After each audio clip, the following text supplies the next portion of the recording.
guys, we are at day 5. Yay, we made it to the end of week 1 of virtual learning. Congratulations, pat yourselves on the back. You've done a wonderful job. So we're going to talk about equivalent ratios, and I actually kind of jumped the gun here because we've been talking about equivalent ratios quite a bit already. So this is going to go pretty quickly.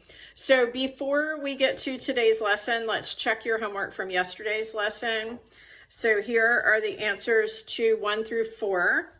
If you need to pause your video, now would be a good time to do that so you can check your answers. Notice I accidentally scratched out number 4. I didn't mean to do that. The answer is here. So pause it now and check your answers. Okay, and now you have the answers to the rest of it. Again, I scratched it out and I shouldn't have. Here are the answers. So pause your video and check those.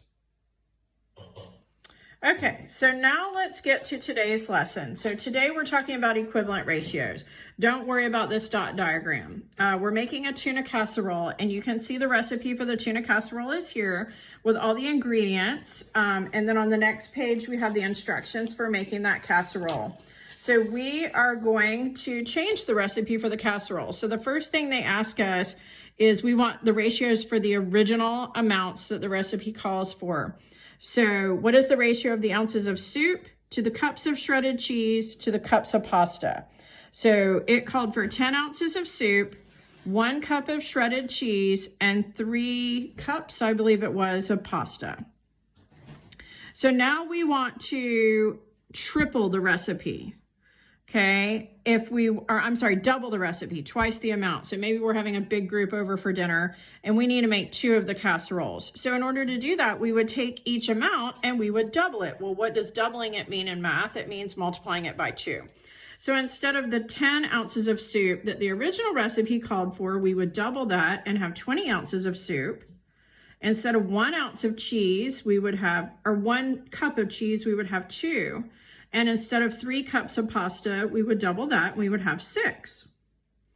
Okay, or maybe you're only gonna be yourself and one other person for dinner. So maybe you need to cut the recipe in half. You don't need the whole recipe.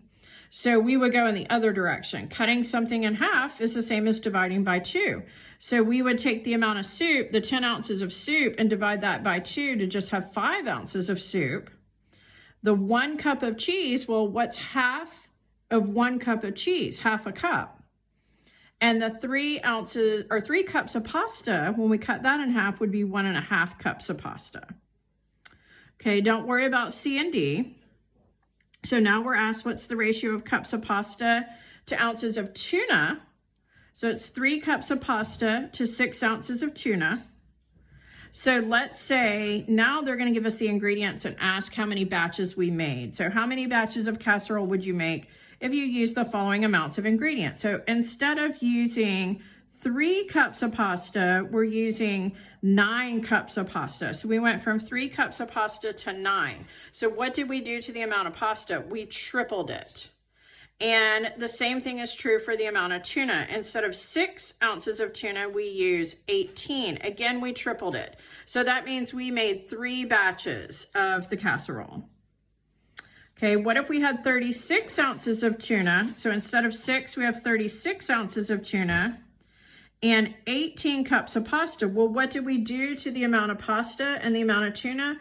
We multiplied it by 6. Therefore, we made 6 batches of our casserole. Okay, and now we're gonna have 1 cup of pasta and 2 ounces of tuna. So what did we do here? The amount's actually reduced. So we reduce the amount, which means in math, dividing.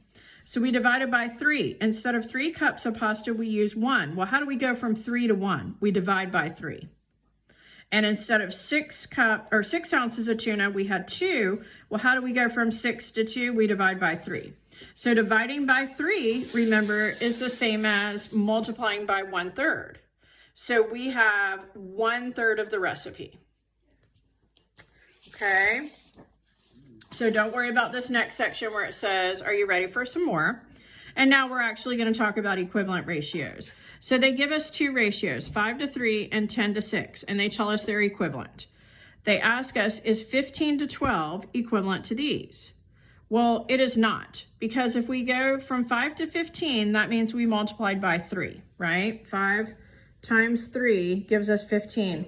Well, 3 times 3 would give us 9, not 12. So that one is not equivalent.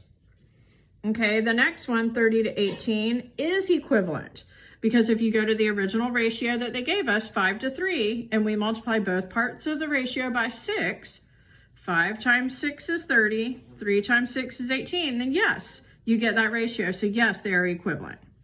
And then they asked for 2 more examples. So I use the examples 50 to 30 and 500 to 300. But again, there are literally thousands of examples that you could come up with here. So how do we know when ratios are equivalent and when they're not? If we're doing the same thing to both parts of the ratio to create the new ratio, they're equivalent. If we're not, they're not equivalent. Okay, and then you can look through the summary section on your own. And then your independent work for today is going to be all 6 questions. So we're going to do 1 through 6 of the practice problems. And we will check this on Monday, okay? So when you check on Monday for our video on Monday, that's when we'll go over this section. I hope you have a wonderful weekend. I'm very proud of you. You've done a great job with your first week of virtual learning. So enjoy the weekend, and you'll hear from me again on Monday.